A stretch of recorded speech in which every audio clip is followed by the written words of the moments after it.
Hey gang, welcome back to the Philippines. Today I'm out here at where they're doing new construction in Davao on the coastal road. And I'm going to talk to you guys about things that I see that expats make mistakes when they first get here to the Philippines. So before we get started, I'm actually out here today at the Davao Coastal Road. This is new construction that they're building. As you can see, it's a marsh on one side, then the ocean on the other, where they're building these roads here to alleviate traffic in downtown Davao. So it kind of be used as a bypass, so to alleviate a lot of the congestion and help you get through the city much quicker if you're just traveling through or you need to get to a central point. So the very first thing that I want to talk about is that people do not budget enough when they come to the Philippines. And this has been a reoccurring thing on my vlog, talking about how you really need to do a budget, research it very well, but also give yourself a wiggle room of a few $100s, because when you get here, you might find that the area that you've planned to live, you haven't researched enough, prices have gone up. I will tell you that inflation has increased just in the year that I've been here in the Philippines, and you need to plan that into your budgets. And I see a lot of guys in some of the forums that I am in commenting that, you know, they're paying more than they expected for things. It wasn't what it was. A lot of these people were watching YouTube videos from like 2019, 2018, and that world is not a world that we really live in anymore. The second thing, and this is also dealing with money, but it's extremely important, is that people are not planning for redundancies or for disruptions. So we just got through a banking crisis over the weekend, basically last weekend in the United States, to where some people thought they were going to be locked out of their deposits. Perhaps some people were for a few days, but you need to have redundancies baked into the system in case there are things like internet outages. So your banks in the United States can't communicate with ATMs here in the Philippines, or there's a storm and there's no power, and you need to be able to get cash in a different manner. You really need to have these things in place, and I am a big proponent of redundancy, so that if one of your plans fails, that you've got something to back up. That's why I always encourage in the United States accounts, if you're going to be banking there, that you have a minimum of 2 accounts in the United States that you keep your money in. That way, if something happens to one of those banks, that you're not going to be affected because you're going to have access to your funds in the second bank. Have multiple ways to transfer money in. One of the ways that I use is I have bank accounts in the United States, I have bank accounts in the Philippines. I use Wise, who I'm an affiliate of. It's down below in the description, where I'm able to transfer money at a much lower rate than I would in lots of other different methods, such as Zoom and, not Zoom, I can't remember what the name of it is, but other types of money transferring services. So have more than one bank account, have multiple credit cards. I see guys on there that don't have credit cards, and then, you know, they start get one of their cards for their debit cards get some sort of scam, or gets canceled by the company because of some sort of unauthorized payment, and then they don't have any way to access anything because they didn't have any redundancies. Next, I see people, and I've met people, lots of them actually, that come here to the Philippines thinking, 1, that they're going to get a job, or 2, that they plan to start some sort of a business. And the thing about getting a job here is it does happen. People are able sometimes to get jobs. Generally, they pay a ton less than what you're going to be paid in the United States, because you're going to be being paid based on Filipino wages. And for most people, there's not going to be anything that you've got unique to you to work in the Philippines that's going to really justify you being paid too much more. Again, there's exceptions to this, you know, but for 90% of people, you're just not going to come here and find a job. So if you're going to have something, obviously using the appropriate visa. Who is this? Little illegal speeding for you guys. It's best to have something that you can earn in a hard currency, such as US dollars, euros, where you're able to do it online, obviously having the appropriate visas or whatever you need to do that, and then spend those in Philippine pesos rather than depending upon the local economy.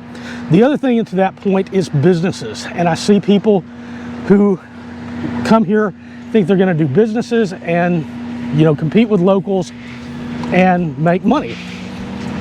And that is really hard.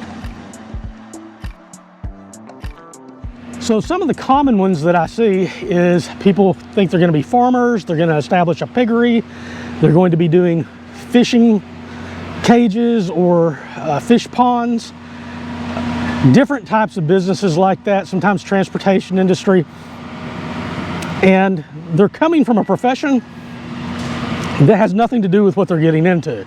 So that's a drawback to begin with. Plus, if locals could be doing it and making the money, they would.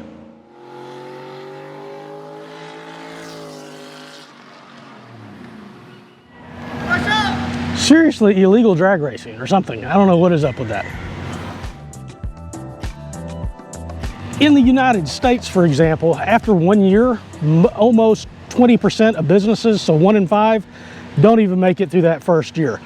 By the 5-year mark, 50% of the businesses are closed.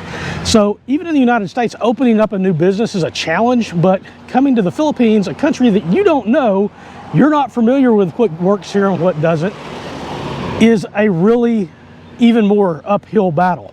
And I see lots of people losing lots and lots of money, and also a lot of these businesses that they're going into require inputs such as food for animals that you're going to be feeding and such, and you can't control what the costs of those inputs are going to be.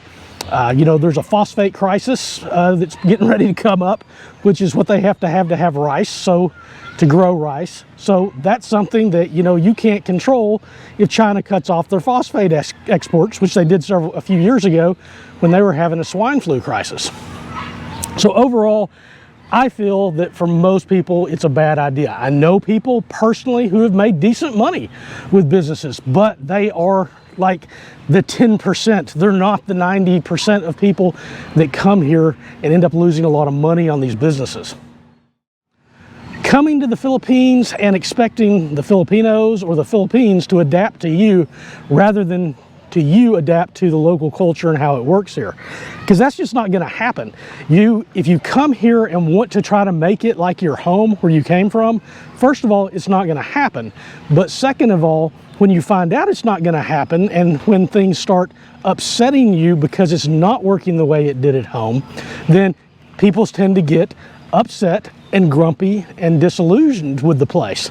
And I see that happening really after the honeymoon period, about 3 months they get here, and then I start seeing the complaining. At first, you can see it in the comments, and they're talking about how wonderful it is, and then after 3 months, they're complaining about noise or lines or other things that get on their nerves. So just understand that if you are going to move to another country, wherever it's going to be, you're going to have to adapt to that culture if you're going to stay happy, because there's going to be negatives and positives wherever you go. Next is that expats will be here for years and they won't learn any of the language. Now, I'm not fluent. I can't hardly, I'm very bad at speaking. I understand a lot of Bisaya, but I did make a conscious effort, both before I came as well as once I got here, to start learning some Bisaya. I don't pretend that I can speak it or communicate in it, but I understand it. And the reason that's important is because sometimes it's really nice to have a working understanding of a language to where you can tell what is being talked about in a conversation without necessarily the people around you actually knowing what you're saying. Hey, how's it going? The final thing that I think is a mistake that I see a very small minority of expats doing, but a large enough one that I've noticed it. And it's not taking the immigration system in this country seriously. they would never think about this in their own country. In fact, most of the people that I see doing this would like complain about illegal immigrants in the United States and things. But here in the Philippines, they'll have the money to go extend their stay, and they'll just let that slide for a month, 2 months, 3 months. And most of the times, you know, you can do fines and those things are forgiven, but they don't have to. It's always discretionary with the immigration officer, and I don't understand why people don't take that seriously. And I mean, you've got the money, it's just you're too busy to go do that. I mean, if you were in a coma in the hospital or you had to be quarantined, you know, I can understand that. But it happens so often that I see in forums and actually talking to people and everything else that I do not get playing fast and loose. And another thing is people coming over here, and they're coming over on like tourist visas, and they're like setting up businesses and doing things, and you can't do that. And sometimes in protective industries, I mean, they would not think that this was good in their own countries, and yet they do it here. And this country is a wonderful country as far as immigration goes. It is so generous and welcoming to most foreigners that come here. And I don't want to see that changed in any way. I want people to come and experience this country and to be able to stay here. But that's just something that I don't understand. I think it's a big mistake for people to play fast and loose with the immigration system, especially if it's a place that they're planning on coming and expatting and eventually staying permanently. I think that covers all the reasons that I could think of. Actually, I could think of a few more, but I think that's enough for this video. So, gang, thanks for watching, and I'll see you in the next one. This is kind of unrelated, but by the way, I keep getting asked in my comments or in emails, can I refer people to an immigration attorney in the United States? I am an immigration attorney in the United States, and I work with other immigration attorneys in the United States. So if there's something you want to ask, you can always go over to my website. There's a link in the description, always below in the videos, to where you can send us an email and you can ask us. Somebody can get back to you and let you know if it's something that I or someone else handles. Or if you want to just ask general questions, you can always, of course, book a consultation right there on the website.